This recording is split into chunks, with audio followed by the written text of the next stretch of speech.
नमस्कार, मैं हूँ सुशील शंकर विक, आप मेरे साथ देख रहे हैं metro today live. Metro today live आपका अपना चैनल है और देश का नंबर 1 चैनल। आज हमारे साथ जो पैनल पे आए हुए हैं, वो हैं दंडी स्वामी जी, ब्रह्मदत्त पुरी जी, जो प्रयागराज से आते हैं। संत महंत प्रकोष्ठ के महाअध्यक्ष हैं और गौ गीता गंगा रक्षा मंच के संरक्षक भी हैं। स्वामी जी, आपको कोटि-कोटि प्रणाम, आपका स्वागत है जय मेट्रो टुडे लाइव में। जी, बहुत-बहुत धन्यवाद, शुभकामनाएँ। जय जय। दूसरे हमारे साथ जुड़े हुए हैं एडवोकेट ब्रजेश जी। एडवोकेट ब्रजेश जी जयपुर से हैं, हाई कोर्ट के वकील हैं और एक बहुत अच्छे लॉयर भी हैं जयपुर के, प्लस ये एक्स सोल्जर मैन हैं और सबसे बड़ी इनकी खासियत ये है कि he is all rounder. Advocate Brajesh ji जो हैं, ये एक इंडिपेंडेंट अथॉरिटी भी हैं और सोलो वर्क भी करते हैं। ब्रजेश जी, आपका बहुत-बहुत स्वागत है मेट्रो टुडे लाइव में। जी, बहुत-बहुत धन्यवाद, बहुत-बहुत धन्यवाद। जैसे आप लोगों को पता ही है कि आज जो खेल चल रहा है, खेला चल रहा है वेस्ट बंगाल में, वो इंसाफ की लड़ाई आ चुकी है सड़क पे। लेकिन चीफ मिनिस्टर ममता बनर्जी के बोल रुकते नहीं हैं। इस तरह के वो अभद्र भाषा का यूज कर रही हैं, जो कोई भी सीएम नहीं यूज करता है। और इससे आज सीएम जो है बैकफुट पे आ गई हैं। लेकिन पूरा देश वेस्ट बंगाल जल रहा है। वेस्ट बंगाल तो जल ही रहा है। आप देखें कि पूरा वर्ल्ड इस प्रकरण को देख रहा है और वर्ल्ड अगर इस प्रकरण को देख रहा है तो हमारे देश यानी भारत, जिसको हम ऊंचाइयों पे ले जाना चाहते हैं, उसकी इमेज केवल एक चीफ मिनिस्टर जो कि नारी शक्ति है, उसकी वजह से पूरा हमारा देश का सत्यानाश हो रहा है। तो मैं आज शुरू करना चाहता हूं ब्रह्मदत्त पुरी जी से। ब्रह्मदत्त पुरी जी, आप बताएं, आप संत महंत प्रकोष्ठ के महाअध्यक्ष भी हैं, क्या जो ममता बनर्जी कर रही हैं वो सही है क्या? जी स्वामी जी। लगता है स्वामी जी को मेरी आवाज नहीं आ रही है। थोड़ा-सा हाँ बोलिए, आप आवाज आ रही है, बोलिए। हाँ, जी। आवाज़ आ बोलिए बोलिए। आज का जो विषय है कि इन हाँ जी, इनकी लड़ाई सड़क पे आई। जी तो सड़क पे आई हुई है और इस वक़्त जो है राजनीतिकरण और राजनीतिक लोग भी अब कूद पड़े हैं। अभी तक तो ये था कि जो प्रोटेस्ट कर रहे थे वो लड़के विद्यार्थी वो कर रहे थे, डांस कर रहे थे। अब तो आम पब्लिक और जनता भी साथ में आ गई है और उसी के हिसाब से अब जो बन रहा है वो बहुत ब्रजेश जी, आप टेक ओवर करें। ये चीफ मिनिस्टर के जो बोल हैं, ये चीफ मिनिस्टर के बोल क्या ऐसे ही बोलेंगी ये? पूरा देश पूरा जल रहा है वेस्ट बंगाल। जी, बहुत-बहुत धन्यवाद। जी बोले। देखिए, जो इंसाफ की लड़ाई सड़कों पर आई, मूल जो प्रकरण प्रारंभ हुआ आपके आरजी कर हॉस्पिटल में जो दुर्दांत दुष्कर्म हुआ था और दुष्कर्म के बाद जो पीड़िता थी उसको मार डाला गया। जी जी उसकी वहां से ये प्रारंभ हुआ और न केवल उसके साथ में दुष्कर्म हुआ बल्कि उसको बुरी तरीके से मारा गया और एक जी दर्दनाक मृत्यु कारित की गई थी उस महिला के प्रति। जी जी वहां से प्रारंभ हुआ, दूसरे दिन तीसरे दिन ये पुलिस की आपकी जो है जो लापरवाही इसमें सामने आई, स्थानीय जी प्रशासन की इसमें लापरवाही सामने आई और ये मामला स्थानीय प्रशासन से होते हुए उच्च न्यायालय से होते हुए फिर ये सुप्रीम कोर्ट तक पहुंच गया। जी जी सुप्रीम कोर्ट में जब पहुंचा और उन्होंने जब एक अपना दिया हलफनामा जी जी एफिडेविट दिया, उस जी शपथ पत्र में एक ऐसा स्पष्ट जो घटनाक्रम होना चाहिए, जिस प्रकार से तत्परता होनी चाहिए प्रशासन की, वो उन्होंने नहीं दिखाई और करेक्ट। यही कारण रहा कि माननीय सुप्रीम कोर्ट ने इसमें स्थानीय प्रशासन को भी काफी सुनाया संज्ञान है, लिया। काफी चीजें कही हैं और वहां से अब ये जो एक जो चीज निकल के आई वो थी एक NTF का गठन, अर्थात करेक्ट। नेशनल टास्क फोर्स का गठन। एक वहां से एक नया जो फॉर्मूला था माननीय सुप्रीम कोर्ट ने दिया, जी जी और जी। उसमें मतलब एक नेशनल लेवल पर एक ऐसा एक फोर्स बनेगी जो कि जिसका जो नेतृत्व होगा वो मेडिकल जो फील्ड के लोग हैं, एक्सपर्ट हैं, वो भी इसको करेंगे, वो ही करेंगे। जी जी। अच्छा, ये चल रहा था, चलते चलते अब ये जो इसमें जो मोड़ आया है, राजनीतिक मोड़, ये है कि साहब इसकी चूंकि सुप्रीम कोर्ट कर ही रहा है और उसमें क्लियर उसकी राज्य सरकार की विफलता, और मैं तो कहूंगा राज्य सरकार का हाथ इसमें क्लियर आ रहा है। साक्ष्यों जी को जी। मिटाना, साक्ष्यों को मिटाना, साक्ष्यों को मिटाने का मतलब सीधा सीधा से ये है कि आप अपराधी को बचाएं और एक अपराधी के बचाने की साथ कोशिश नहीं कर हो रहे हैं। सकता, हालांकि वो जांच का विषय है। इतने जी जी। अपराधियों को, एक अपराधी या दो अपराधी जितने भी हैं, आप उनको उनकी जो है स्किन सेव करने का प्रयास कर रहे हैं, उनको बचाने का ऐसा प्रयास कर रहे हैं, ये सुप्रीम कोर्ट को लग रहा है। और करेक्ट। जब वहां लग रहा है तो इसमें प्रशासन का जो मुखिया है वो मुख्यमंत्री होती है, एग्जीक्यूटिव हेड जो होते हैं आपके मुख्यमंत्री होते हैं, और इसको ओवरसी करने के लिए, इनकी इसको लुक आफ्टर करने के लिए राज्यपाल बिठाए जाते हैं, जो कि जी डायरेक्टली केंद्र सरकार के लिए जिम्मेदार होते हैं, जो कि संसद के लिए, राष्ट्रपति के लिए जिम्मेदार होते हैं राज्यपाल जी। और जी जी। राज्यपाल जी ने भी इस बात पर चिंता जताई है कि साहब हाँ, बंगाल में ऐसा हो गया। अब वो भारत का चूंकि एक अभिन्न अंग है, अभिन्न राज्य है बंगाल, तो केंद्र सरकार की भी एक चिंता वाजिब बन जाती है, एक उचित चिंता बनती है कि अगर स्टेट में इस तरह से स्टेट मशीनरी और राज्य सरकार की अगर फेल्योर आता है, उसकी विफलता सामने आती है, तो केंद्र सरकार भी इसमें दखल दे। जी जी। क्योंकि अभी जो प्रदर्शन हो रहा है, जो कि आपके जो सड़कों पर प्रदर्शन हो रहा है, ये पहले छात्रों का था, मेडिकल फ्रेटर्निटी का ये प्रदर्शन हुआ करता था, फिर ये जी कन्वर्ट हुआ बाकी और लोगों में, और आज जो है बीजेपी मुख्य रूप से जो कि एक विपक्ष, जो कि वहां पर एक विपक्ष की भूमिका निभाती है, ये आज जी जो जी। है विपक्ष के ऊपर बीजेपी का एक बड़ा आंदोलन बना है, और उस करेक्ट। बड़े आंदोलन की एक ही डिमांड है कि आप जो है इस्तीफा दीजिए। जी उन्होंने जी। जिस हिसाब से पूछा कि साहब आप सेफ नहीं है, आपके हाथों में राज्य जो है सुरक्षित नहीं है। और वहाँ के जो मुख्य जो विपक्षी नेता हैं, आपके सदन के जो नेता प्रतिपक्ष हैं, श्रीमान शुभेंदु अधिकारी जी, उन्होंने यहाँ तक भी कहा कि ममता दीदी के राज में 1 लाख से अधिक हिंदुओं का पलायन हुआ। करेक्ट। 1 लाख से अधिक हिंदुओं का पलायन हुआ, यहाँ तक उन्होंने दावा किया। अब जब इस जी जी। तरह के जब बातें आती हैं तो ये कई प्रकार के क्वेश्चन मार्क खड़े करता है। ये जी जी। क्वेश्चन मार्क खड़े करता है कि क्या सांप्रदायिक हिंसा भी हो सकती है वहां पर? क्या वहां की जी स्टेट मशीनरी इतनी विफल हो चुकी है कि वो कार्य करने में सक्षम नहीं है? क्या जी वहां की जो पुलिस, यहाँ वहां का जो प्रशासन है, वो क्या किसी दबाव में काम कर रहा है? दबाव अर्थात करेक्ट। राजनीति, राजनीति का अर्थ है जो पार्टी पावर में है, पार्टी कौन सी पावर में है? टीएमसी। तो ये टीएमसी यानी कि जो तृणमूल तृणमूल कांग्रेस है, कांग्रेस। उसके नेता की इस तरह से उन पर दबाव बना रहे हैं कि वो साक्ष्यों को दबाएं और साक्ष्यों के साथ जी छेड़छाड़ करें या अपराधियों को बचाने का प्रयास करें। क्या इस हद तक इस तरह की लड़ाई आ चुकी है? अब जी चूंकि जी। आपने जो बताया कि इंसाफ की लड़ाई सड़के पर आई, इसका मतलब जी यही है कि जो न्याय अभी तक आपका सुप्रीम कोर्ट, हाई कोर्ट के माध्यम से हो रहा था, अब जब उसमें जब स्पष्ट तौर पर ये आ रहा है कि राज्य सरकार की विफलता है, तो उस विफलता के लिए जिम्मेदारी किसकी बनती है? यदि राज्य सरकार विफल हो रही है अपने कार्य करने में, अपनी नीतियां, नियमों को लागू करने में यदि राज्य सरकार विफल हो रही है, तो केंद्र का ये दायित्व बन जाता है कि राज्य सरकार को या तो वो इंस्ट्रक्शन दे, इस प्रकार के ऑर्डर दे, या राज्यपाल के माध्यम से जो कानून व्यवस्था है वो अपने हाथ में ले।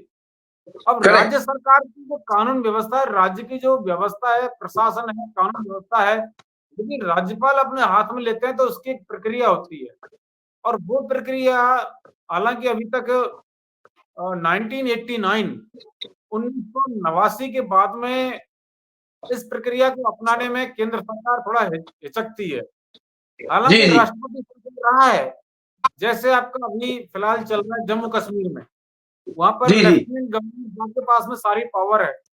जैसे जी दिल्ली में रहा था काफी दिन तक, राष्ट्रपति शासन रहा था, जी जी तो इस तरह से बंगाल में क्या इस प्रकार की बातें हो सकती हैं? अब ये बातें देखने के लिए आपके लिए क्या है सर कि कुछ संवैधानिक जो प्रावधान है, उनकी तरफ हमको देखना पड़ेगा। संविधान इसमें क्या कहता है? पार्लियामेंट का इसमें क्या रोल आता है? राष्ट्रपति के गवर्नर के माध्यम से राष्ट्रपति का इसमें क्या रोल है? ये एक संवैधानिक पहलू है। संवैधानिक ब्रजेश दृष्टिकोण से इसको ब्रजेश जी देखना होगा। ब्रजेश जी, मैं आपको यहाँ रोकना चाहता हूँ।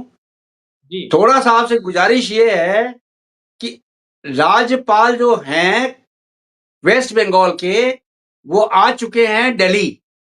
जी, राज्यपाल का दिल्ली आने का मतलब ये है कि पूरी समीक्षा वो कर रहे हैं मिस्टर अमित शाह के साथ। अमित शाह के साथ उनकी मीटिंग हो रही है और जी, हो सकता है कि ये बहुत ड्रास्टिक स्टेप कोई लेने वाले हैं। क्यों?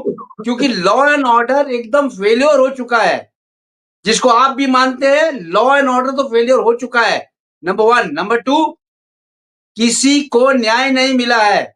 संदीप घोष की 160 घंटे की पोलोग्राफी टेस्ट हो चुकी है, लेकिन अभी तक कोई न्याय सामने नहीं आया है। सीबीआई भी इस समय तक अभी कोई पॉइंट तक कंक्लूजन पे नहीं पहुंच सकी है, जबकि इस केस को हो चुके हैं आज 11 दिन। तो क्या आप इससे सहमत हैं? क्या 11-11 दिन इस तरह के न्याय चलेंगे, प्रक्रिया के लिए रोके रहेंगे और सारा प्रजातंत्र जो है वो सड़क पे आ जाएगा? तो सड़क पे आके ही क्या हमारे लोगों को इंसाफ मिलेगा क्या? मेरे को तो सर लगता है। ब्रजे, हाँ बोलिए बोलिए ब्रजे जी, बोलिए बोलिए जी, जी। आपने बोलिए बताया आप। कि देखिए सर 2 इसमें 2 पहलू आपकी बातों से 2 पहलू इसमें उपस्थित होते हैं। जी जी प्रथम बात आपने बताई कि जो आपकी जो जाँच चल रही है 11 दिन हो गए उसके पॉलीग्राफ टेस्ट, नार्को टेस्ट जो चल रहे हैं, सब हो गया। यह हाँ एक कानूनी प्रक्रिया है। यह एक कानूनी पहलू है और कानूनी पहलू का अर्थ है कि जब कोर्ट में जब सुनवाई होती है, डेट पड़ती है, उसमें सीबीआई या जो भी जाँच एजेंसी है, स्टेट जी पुलिस है, वो अपना एफिडेविट देती है कि साहब हमने यहाँ तक हमारी जाँच हो गई और हम ये कार्य कर जी रहे हैं। जी तो जी वो जी कानून का विषय है, उसके लिए कोर्ट डायरेक्शन दे सकता है, वो मैटर सब जुडिस है। वो ठीक है। मतलब पेंडिंग चल रहा है कोर्ट में और विचाराधीन है। जो कोई मुद्दा न्यायिक विचाराधीन होता है, तो उस पर टीका-टिप्पणी करना उचित नहीं होता है। ठीक तो है। वो तो एक कोर्ट का मामला हो गया, कानूनी पहलू हो गया। करेक्ट। दूसरा जो आपने बताया कि माननीय राज्यपाल महोदय दिल्ली में आए हुए हैं जी जी और इस पर मीटिंग चल रहा है। यह एक संवैधानिक व्यवस्था होती है, संवैधानिक फेल्योर है। मशीनरी जो वहाँ की जो राज्य सरकार की है, उसका एक फेल्योर का इंडिकेशन हो सकता है, उसकी विफलता का एक सूचक हो सकता है कि वहाँ की जो व्यवस्था है, कानूनी व्यवस्था और आपकी जो प्रशासनिक व्यवस्था है, वहाँ की जो पॉलिटिकल एस्टेब्लिशमेंट है, वो उस कगार पर आ गया है कि वहाँ पर डेमोक्रेटिक सिस्टम, लोकतांत्रिक व्यवस्था जो है खतरे में हो सकती है। राज्य की ब्रजे नहीं बल्कि देश की संप्रभुता भी ऐसे खतरे में हो सकती है अगर इस तरह से ब्रजेश असामाजिक जी तत्वों को बढ़ावा दिया गया। ब्रजेश तो जी, इसके लिए आज भी राज्य हमारी बेटियां ज्वाइन करने के लिए वहां राजी नहीं है। उनके जहन से, दिल से वो डर नहीं निकल रहा है, क्योंकि खूंखार भेड़िए जो हैं खुले घूम रहे हैं। खूंखार जी, भेड़िए खुले घूम रहे हैं, हमारी बेटियां वहां सुरक्षित नहीं है। जी। इसके लिए आपको 2019 का एक घटनाक्रम याद होगा सर उसका आंध्र प्रदेश में हुआ था, हैदराबाद में हुआ था। जी जी जी जी, बोलिए बोलिए बताइए। उसमें भी एक मेडिकल स्टूडेंट थी, उसमें भी एक मेडिकल जी, मेडिकल की वो लेडी थी, मेडिकल प्रोफेशन से बिलॉन्ग करती थी। वेटनरी वेटनरी उनके वेटनरी साथ में जो डॉक्टर। जी, जी, जी, उनके साथ में जो घटना घटी, जी जी, उसके बाद में हालाँकि आंध्र प्रदेश की पुलिस ने तुरंत कार्रवाई करते हुए करेक्ट। और उन अपराधियों को मतलब गिरफ्तार एनकाउंटर कर कर लिया। दिया उनका, एनकाउंटर गिरफ्तार कर करने दिया। के बाद एनकाउंटर किया। बिल्कुल, तो इसमें जी क्या जी था, वहाँ का केस ये था कि राज्य सरकार का पूरा सख्त उसमें निर्देश था। इसका मतलब राज्य सरकार की ज़ीरो टॉलरेंस की नीति थी, तभी यह संभव हो सका। आज दूसरा आज अभी तो एक पिछले नया घटनाक्रम खुलासा हुआ ये हो रहा महाराष्ट्र में। है। आज एक नया खुलासा ये हो रहा है ब्रजेश जी, कि पोस्टमार्टम जो था उसमें टाइम जो है वो 3 बज के कुछ मिनट आ रहा है, जबकि शमशान में जो लिखा जाता है टाइम, वो 12 बज के कुछ मिनट आ रहा है। ये 2 डेथ के टाइम्स आ रहे हैं, तो यानी 4-5 घंटे का वो जो लेवरेज था वो गया कहाँ? यानी डेथ सर्टिफिकेट में भी ये प्रॉब्लम आ रही है। सोलोवे, तो यही यानी जो कि इसके जी बोलिए बोलिए। जो कुल मिला के आपने जो कंक्लूजन दिया वो यही है कि इसमें राज्य सरकार की जो इंटेंशन है वो क्लियर नहीं है, स्टेट करेक्ट। गवर्नमेंट की इंटेंशन क्लियर नहीं है। क्या आपको याद क्या है कि ममता कल जी परसों उसके क्या बाद में ममता जी किसी रसूखदार को बचाने की कोशिश कर रही हैं क्या? अगर ऐसा कर रही हैं तो उनको नैतिक तौर पे रेजिग्नेशन देना चाहिए और हाथ खड़े करके सरेंडर करके जनता से माफी मांगनी चाहिए, क्योंकि वहां पे देश का बहुत सारा नुकसान हो रहा है। पूरा कोलकाता जल रहा है, पूरा वेस्ट बंगाल जल रहा है। ममता बनर्जी की जो ममता दीदी की जो टीका टिप्पणी है, वो सारे देश के लिए बोल रही है कि अगर हमारा, मोदी जी को उन्होंने एड्रेस करके बोला है कि अगर हमारा वेस्ट बंगाल जलाओगे आप, तो हम आंध्र प्रदेश भी शांत नहीं रहने देंगे, दिल्ली भी शांत नहीं रहने देंगे, आसाम भी शांत नहीं रहने देंगे, यूपी भी शांत नहीं रहने देंगे, राजस्थान भी शांत नहीं रहने देंगे। कहना क्या चाहती हैं? वो चीफ मिनिस्टर हैं, ये तो उनको तो लॉ एंड एक ऑर्डर को भी सब पता है। वो चीफ मिनिस्टर हैं, उनको इस तरह की बोली शोभा नहीं देती। बिल्कुल बिल्कुल बिल्कुल करेक्ट, सही बोल रहे हैं आप। फिर इस बात के लिए ये जो शब्दावली है ये एक मुख्यमंत्री की शब्दावली नहीं है, नहीं यह है। एक मजे हुए राजनीतिक खिलाड़ी की शब्दावली है कि साहब हम ये करेक्ट, कर देंगे, ये कर देंगे, बिल्कुल अगर सही है। हमारे साथ ऐसा हुआ तो हम ये कर देंगे।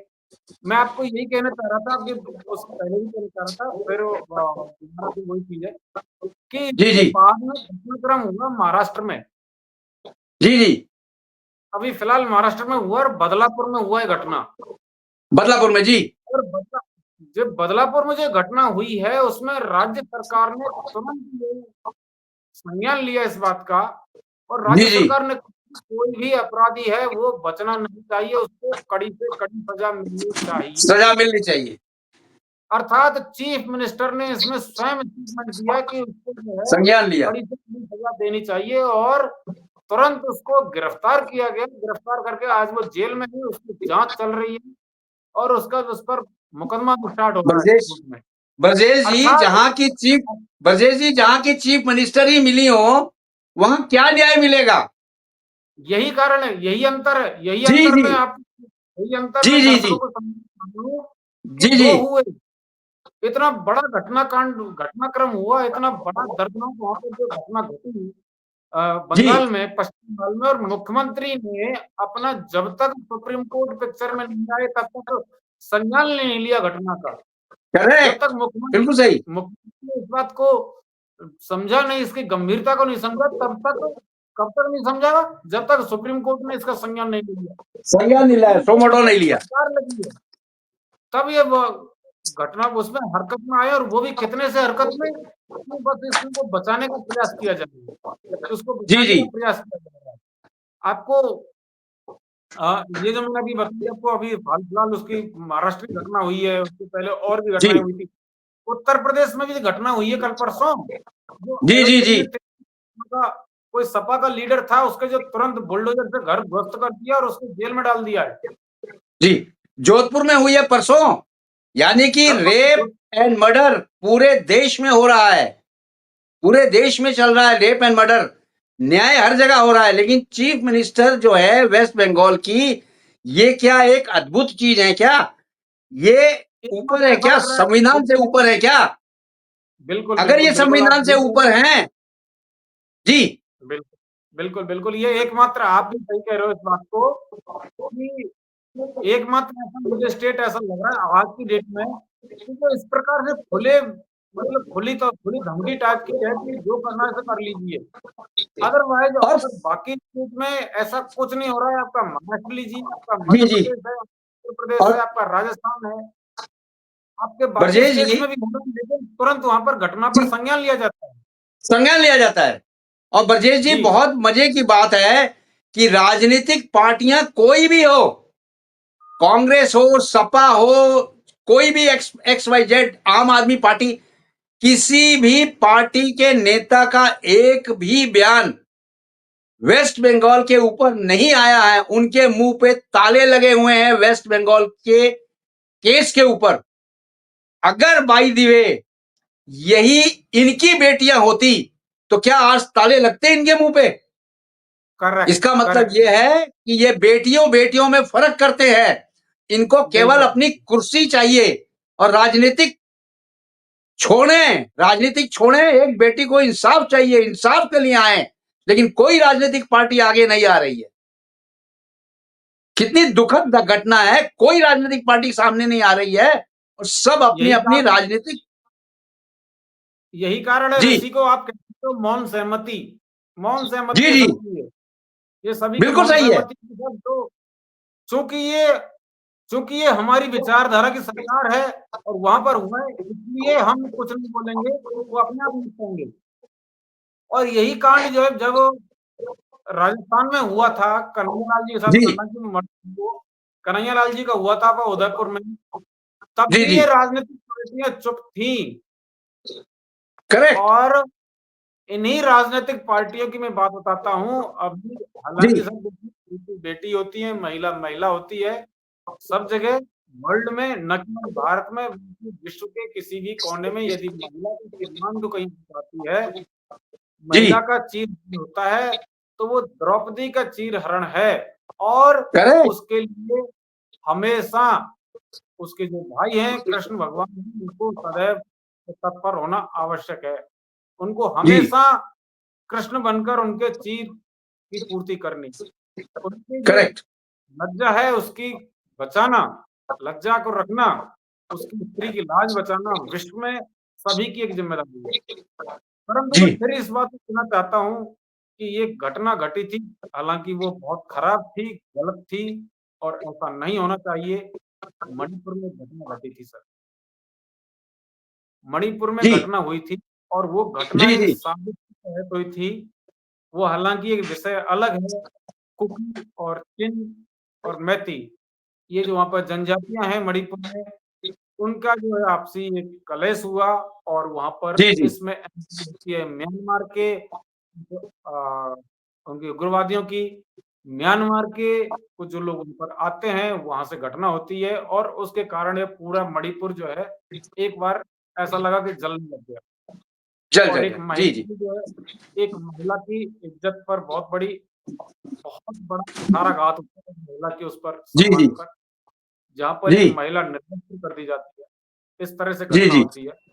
तो वहां पर इन पॉलिटिकल पार्टीज का क्या रुख था, ये देखने लायक था। पूरे देश को इन्होंने जो है, ऐसा लगा जैसे पूरे देश को जला कर रख देंगे ये। और करेक्ट। आज यही राजनीतिक पार्टियां एक भी यह नहीं कर रही कि दीदी कम से कम जांच को तो निष्पक्ष होने दो। आपने जांच निष्पक्ष क्यों नहीं होने दी? पॉलिटिकल पार्टी इतना तक नहीं देख पा रहे हैं। ये होती है ये होती है बेटी और बेटी में अंतर की भूमिका। अलग-अलग बेटियों में, वो बेटी मणिपुर की है या जी राजस्थान जी, की है, या वो बेटी मणिपुर की है, या वो बेटी बंगाल की है, या उत्तर प्रदेश की है। ये पॉलिटिकल पार्टियां ये तय करती हैं पहले, कि हमें पहले तय कर लें कि घटनाक्रम कहाँ का है। यदि मणिपुर की है, तो हम जो है देश को छोड़ेंगे नहीं। आज पूरे देश में आंदोलन आज करेंगे, पूरे देश को जो ब्रजेश है जी, आज यही पूरा सवाल पूछता है पूरा हिंदुस्तान, क्या वो बेटी सबकी नहीं थी? यस, जवाब दें ये यस, राजनीतिक पार्टियां, जो यही मैं राजनीतिक कहना पार्टियां चाहता हूँ इस कि समय एसी में बैठी हैं, वो जवाब दे। यही क्या मैं कहना चाहता हूँ वो कि जब वो सबकी जो बेटियां नहीं बंगाल थी? में हुआ, जी बिल्कुल, बिल्कुल यही मैं कह रहा हूँ सर कि जो बंगाल में हुआ, वो जो ताज़ा घटनाक्रम है, ऐसा मैंने सर मेरे लाइफ में ऐसा कभी नहीं देखा कि मुख्यमंत्री उसको बचा रहे हैं। जी जी, और उस पर माननीय सुप्रीम कोर्ट के जज ने देखा कि ऐसी जांच मैंने 30 साल के कैरियर में कैरियर नहीं में नहीं देखी। देखी, जैसी जांच पहली बार कर रहे हो आप लोग। ऐसी क्या जी जी जांच जी, कहते हो क्या? मैंने कभी मेरे 30 साल के कैरियर में ऐसी जांच नहीं देखी। तो करेक्ट। ऐसे में ये जो करना, इस प्रकार से करना, ये बहुत बड़ा एक साजिश का संकेत है। और वहां पर ऐसा लगता है कि बहुत बड़ा कुछ घोटाला हो रहा था, बहुत बड़ा कोई रैकेट चल रहा था, बहुत बड़ा कोई स्कैम चल रहा था, जिसको बताया जा रहा था ब्रजेश जी वहां प्रिंसिपल पे, के माध्यम से। जी जी ब्रजेश जी बिल्कुल सही कहा आपने। संदीप घोष जो है वहां के प्रिंसिपल थे, और थे जब वो, उन्होंने ये सारी वहां पे प्रक्रिया करते थे, अंग बेचते थे, ड्रग्स रैकेट चल रहा था, सेक्स का रैकेट चल रहा था, और वहां पे विद्यार्थियों को फेल करके पास कराने का रैकेट चल रहा था। अब तो इस केस में ईडी का भी एंट्री हो गई है, मनी लॉन्ड्रिंग का केस ईडी करने जा रही है संदीप घोष पे। संदीप घोष के बिल्कुल, घरों पे छापे मैं पड़े तो हैं। कहता हूँ इसके लिए सर, बिल्कुल मैं तो ये कहता हूँ सर, इसके लिए पूरी और जांच होनी चाहिए। मुझे तो यहाँ तक भी पढ़ने में आया, यहाँ तक सुनने में आया कि न केवल आपका जो ये जो आपकी ये सारी होती है जीवित व्यक्तियों के साथ तो हो ही रहा था, वहां पर तो मृत व्यक्तियों को भी नहीं छोड़ा जा रहा था, ये भी बताया, जी ये जी भी जी, सुनने में आया। डेड वहां बॉडी, पे डेड तो बॉडी अंग बेचे बहुत जा ज्यादा रहे था। थे, जिंदे को भी अंग निकाल के बेचते थे, मुर्दों के भी अंग बेचते थे, मुर्दों की वहां पे बोलियां लगती थी। बताइए सर, ये जी, यहाँ तक अगर चल रहा था तो ये, और मुख्यमंत्री के नाक के नीचे, और मुख्यमंत्री बचा रही है उसको। पूरा मुख्यमंत्री का पूरा संरक्षण था उस पे, इसलिए जो कहते इसलिए नहीं इस है, घटनाक्रम का, हाँ, इसीलिए मुख्यमंत्री का पूरा हाथ था उनके ऊपर, पूछता हिंदुस्तान जवाब दे। इसीलिए बिल्कुल सारी राजनीतिक पार्टियां चुप बैठी हैं। ब्रजेश जी, करेक्ट। राजनीतिक पार्टियों को सब पता है, कोई राजनीतिक पार्टी सामने नहीं आ रही है। बीजेपी का मार्च देखने के बाद आज कांग्रेस भी उतरी है, लेकिन कांग्रेस का एजिटेशन दूसरे हिसाब से हो रहा है। कोई कद्दावर नेता नहीं है वहां पे, अधीर रंजन रॉय जो हैं उसको लीड कर रहे हैं, कांग्रेस के अधिवेशन को लीड कर रहे हैं। उधर टीएमसी भी आ चुकी है मैदान में, टीएमसी भी आ चुकी है मैदान में, यानी अब राजनीतिक पार्टियों का भी ये अखाड़ा बनना जा रहा है। तो पूछता है हिंदुस्तान, क्या इसी तरह से राजनीति खेलेंगे क्या ये? अब ये जी तो सर देखिए, मैं इसलिए कहना चाहता हूँ कि यदि अब जो ये कारण हुआ, जो ये बहुत बड़ा घटनाक्रम हुआ है, और जी इस घटनाक्रम के दृष्टिकोण में मैं तो कहता हूँ सर, केंद्र सरकार को तुरंत संज्ञान लेना चाहिए। तुरंत संज्ञान लेके आर्टिकल आर्टिकल 356 का प्रयोग अवश्य करना चाहिए। आर्टिकल करेक्ट, 356 इसमें क्या कहता है?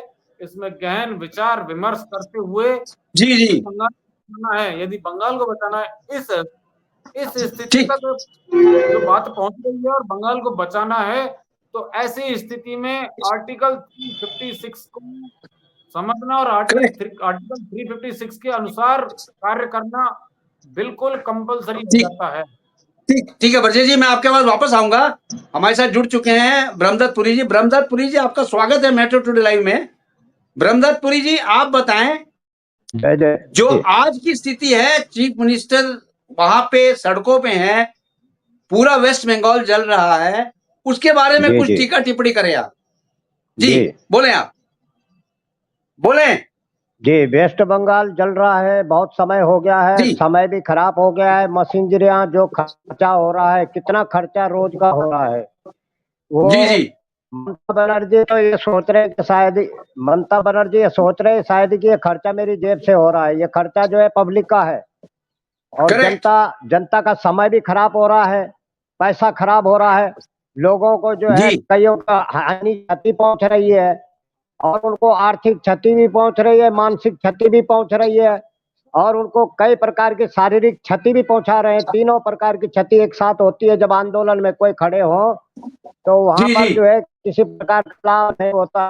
तो इसलिए जो है जी कम जी से कम वहां की सरकार को इस विषय पर चिंतन करना चाहिए था। हम पहले भी डिबेट में कहे थे कि धारा 356 आर्टिकल के अनुसार एविडेंस होने चाहिए, और वहां करेक्ट, ये दिखाना चाहिए कि यहाँ पर क्यों यहाँ शांति भंग हो रही है, और वहाँ घुसपैठियों के जरिए जो है दंगे और कराए जा रहे हैं। वो घुसपैठी लोग वहां पर जो है कई सरकारी ओहदे विभागों में भी उनको नौकरी दी हुई है। वो लोग जो जी है पक्षपात कर रहे हैं कि सरकारी तंत्र को जो है सत्ता पक्षपात नहीं करना चाहिए।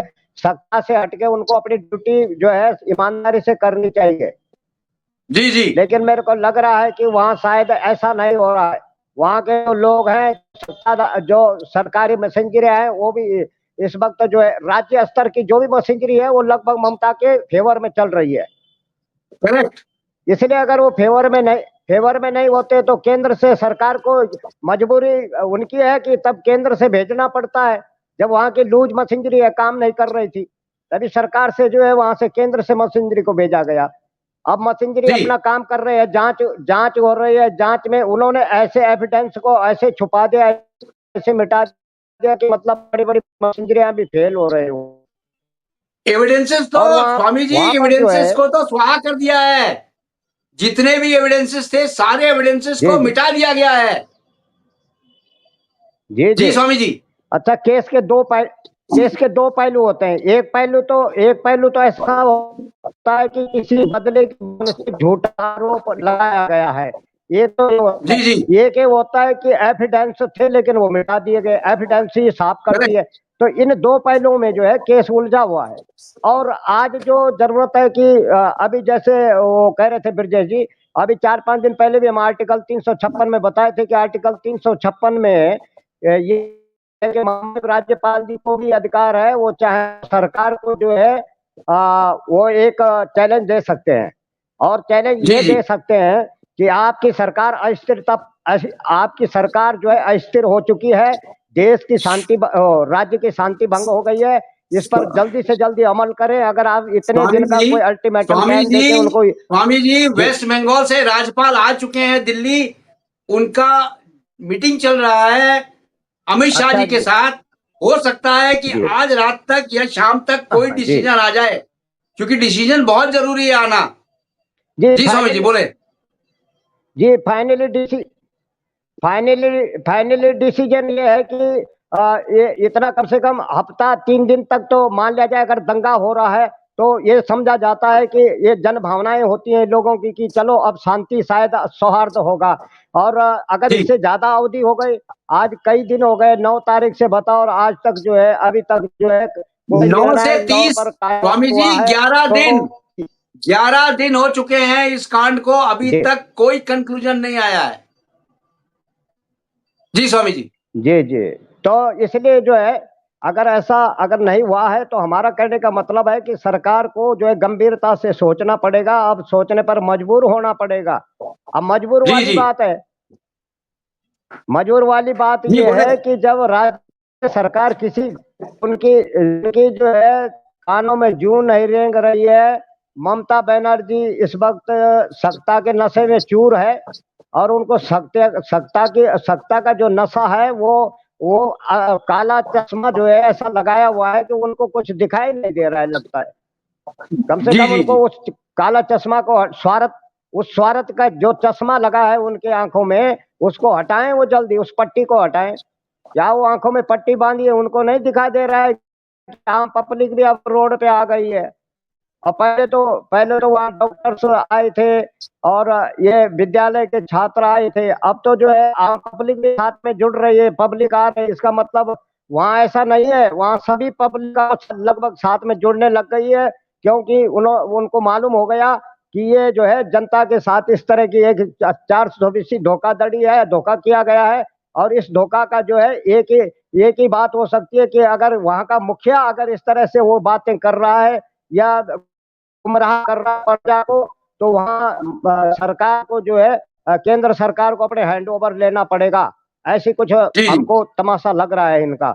नहीं तो जी जी जी माननीय राष्ट्रपति जी कह रहे हैं, डर लग रहा है।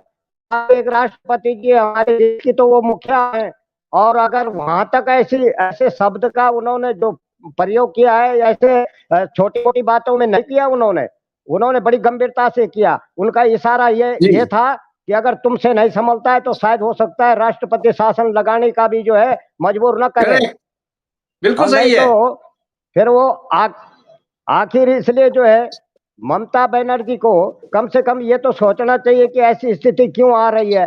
वो कम से कम जी जी इस्तीफा दे। उनको न्याय अनुसार जो है और कानूनी तौर पर जो है इस्तीफा दे देना चाहिए।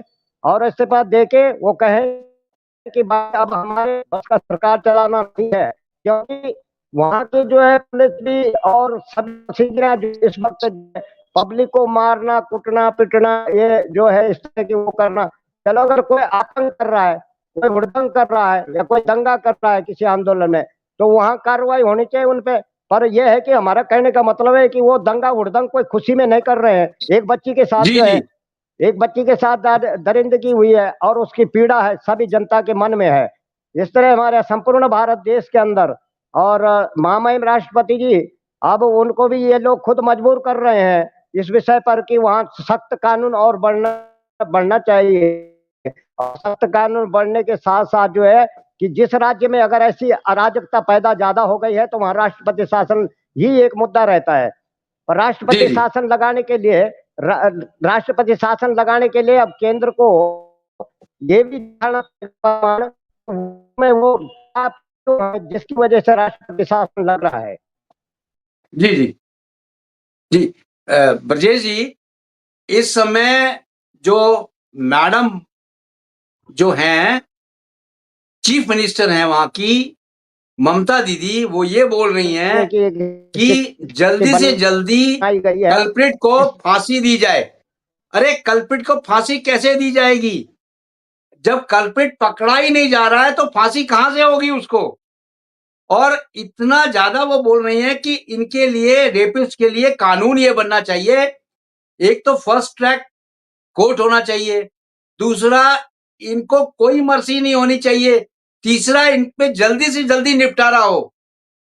अरे आप ही तो इसको बैकफुट पे लेके जा रही हैं और फ्रंट फुट पे आके आप इनको बताना चाहती हैं जनता को कि मैं आपके साथ हूं। एक तरफ तो ये बोल रही है, दूसरी तरफ हमारे जो डॉक्टर्स जो है वहां बेचारे धरना पे बैठे हैं इंसाफ के लिए, उनको ये धमकी देती हैं कि आप अगर जल्दी से जल्दी नहीं ज्वाइन करेंगे तो आपका कैरियर खत्म हो जाएगा। मैं एफआईआर नहीं कराना चाहती आपके ऊपर, लेकिन अगर एफआईआर हो गई, आपको वीजा नहीं मिलेगा, आपका पासपोर्ट नहीं मिलेगा, आप पासपोर्ट नहीं ले पाएंगे। मतलब कहां तक ये जा सकती हैं चीफ मिनिस्टर, आप देखो। आप जल्दी से इसको रैप अप करें। ब्रजेश जी, 5 मिनट का टाइम है आपको, आप बोले, उसके बाद मैं रैप अप करता हूं। बोलिए आप जी। सर आपने बताया कि चीफ मिनिस्टर जी ने पहली बात तो एविडेंस बता दी और उसके बाद में इस तरह से बोल दिया। मैं आपको छोटा सा घटना बताता हूँ। हमारे ऊपर जैसे गांव में जो तमाशा होता है ना सर, तमाशा जो होता है, जी जी जी जी जी तो उसमें कुछ ऐसे शरारती तत्व होते हैं। ममता जी की बात करेक्ट। बताता हूँ मैं। शरारती तत्व होते हैं, पीछे से क्या करे, थप्पड़ मारेंगे, पीछे से जी खोपड़ी जी में जी ऐसे मारेंगे, और कान में हाथ ऐसे लगा लेंगे, तो फिर बोलेंगे अरे यार देखो यार कौन किसने पकड़ा, हम देखते हैं यार, मारो उसको, पकड़ो जी जी पकड़ो उसको, कौन है, पकड़ो उसको। जी जी सब मतलब चोरी खुद करना और फिर उसके बाद में एविडेंस मिटा देना, सीना जोड़ी, भीड़ में जाके शामिल हो जाना, फिर बोलना कि चोर को पकड़ते हैं चलो मिलके, चोर को मरते हैं जी। चलो सारा मिलके सही कह चोर रहे को हैं। पकड़ते हैं। अरे भैया जब जी तुमने जी जी चोरी तुमने की है, एविडेंस तुमने मिटा दिया, अथॉरिटी में तुम थे, अथॉरिटी में जब तुम हो तो तुमको पता होना चाहिए ना कि भाई आपने किया है और ये चीजें कैसे हुआ। कैसे बोल रहे हो कि सर चोर को पकड़ेंगे? आपके पास में लॉ जी एंड जी ऑर्डर है, कोई यूनियन टेरिटरी नहीं है, जेएंडके की तरह नहीं है कि राज्यपाल के पास भी पावर है, दिल्ली की तरह जी नहीं है जी कि उपराज्यपाल की पावर है। आपके पास जी में जी डायरेक्ट, आप डायरेक्ट अथॉरिटी में हैं, आपको पता जी होना जी चाहिए कि किसने किया, क्यों किया, उसकी अकाउंटेबिलिटी फिक्स करना आपकी रिस्पॉन्सिबिलिटी है। उसका करेक्ट। दायित्व तय करना जो वहां पर ड्यूटी पे था, और जिसने एविडेंस को मिटाया, जिसने एविडेंस को विलोपित करने का प्रयास किया, कंसीलमेंट ऑफ फैक्ट्स को मिटा, जो फैक्ट्स को कंसील करने का प्रयास किया, साक्ष्य को छुपाना या मिटाना, इसका दुष्प्रयास किया, उसकी जवाबदेही आपकी है। कौन था वहां पर, उनको करेक्ट। तुरंत अभी तक आपने उन पुलिस वालों को या उन उन जो इन्वेस्टिगेशन करने वालों को अभी तक आपने सैक क्यों नहीं किया? उनका जी जी बोरिया बिस्तर क्यों नहीं बांधा आज तक? ये कहने की अपेक्षा, इसका अर्थ है कि पहले आपने किया और फिर बाद में भीड़ में आके खड़े हो गए, मिटाने के बाद में फिर भीड़ में खड़े हो गए, अब देखते हैं देख कौन है। अरे यारो, आपने जो है अंधेरे में आपने चोरी की और उजाला करके बोलते हैं चोर कौन है? अभी आपको जी जी पता लगेगा। ये इन्वेस्टिगेशन हो रहा है। जी इन्वेस्टिगेशन जी होने के बाद सबसे पहले तो आपके हाथ से चार्ज लिया जाना आवश्यक है, जी जी क्योंकि वहां पर सीबीआई हो चाहे ईडी हो चाहे कोई भी एजेंसी है, उस एजेंसी के ही सर फोड़े जाते हैं। कई बार ये हुआ है, पिछले साल सीबीआई जब गई थी, एक रेपिस्ट को पकड़ने के लिए गई थी, तो सीबीआई वालों को ही पकड़ के मारा है उन्होंने। जी और जी फिर बिल्कुल बाद सही कहा आपने। सीबीआई वालों पर ही तुमने एफआईआर करवा दी कि साहब यही वहां पर इस तरह से करने गए थे, ये करने गए थे। उनको ही आपने जी जी दंगाई घोषित कर दिया। इसके जी लिए जी आवश्यक है, सबसे पहले ठीक आवश्यक है कि इस पर जांच होना, निष्पक्ष होना, ठीक और निष्पक्ष तब होगी जब वहां से उनका जो क्लच है, उनकी जो ठीक ग्रिप है, वो ग्रिप नहीं होगी। ये ठीक है सबसे ब्रजेश जी, टाइम हमारे पास इतना ही था। आप लोग सबका धन्यवाद आने के लिए, थैंक यू वेरी मच। जय हिंद, जय भारत। जी, बहुत-बहुत धन्यवाद।